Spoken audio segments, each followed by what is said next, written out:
మిర్జాపురంలో కోడి పందాలు మాత్రమే కాదు, ఆ తర్వాత మరో ఘట్టం ఉంది. ఆ ఘట్టాని కోసం ఏర్పాటు మనం చూడొచ్చు. ఎంత పెద్ద స్థాయిలో చేశారో. అదే పేకాట ఆడే చూస్తే దానికోసం ప్రత్యేకమైన స్టేడియాన్ని ఏర్పాటు చేశారు. ఒక పెద్ద స్థాయిలో ఈ మొత్తాన్ని కూడా ఎక్కడ కనబడకుండా, ఎవరు లోపలికి ఎంటర్ కాకుండా ఏర్పాటు చేశారు.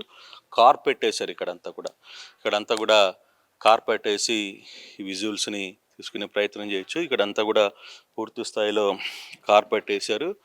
ఇక పేకాట జరగబోయే క్యాసినో కావచ్చు, పేకాట జరగబోయే వీటన్నిటిలో ఇక్కడ కానీ మనం కానీ చూసుకుంటే ఒక ప్రత్యేకమైన స్టేజీ ఏర్పాటు చేశారు. ఈ స్టేజీని ఇక్కడంతా కూడా పేకాట జరగబోతుంది. లోపల బయట ఇతర కార్యక్రమాలు, గుండాట అటువంటివన్నీ కూడా ఇక్కడ ఏర్పాటు చేశారు. కొంత విఐపీలకు మాత్రమే దీని లోపల అలో. దానికోసంగా పూర్తిగా కూడా ఇక్కడ అంతా కూడా ఎక్కడికక్కడ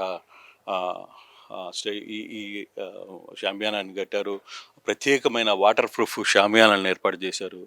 లైట్స్ని ఇక్కడ అంతా కూడా ఏర్పాటు చేసిన పరిస్థితి, ఫ్లడ్ లైట్లని వీటన్నిటిని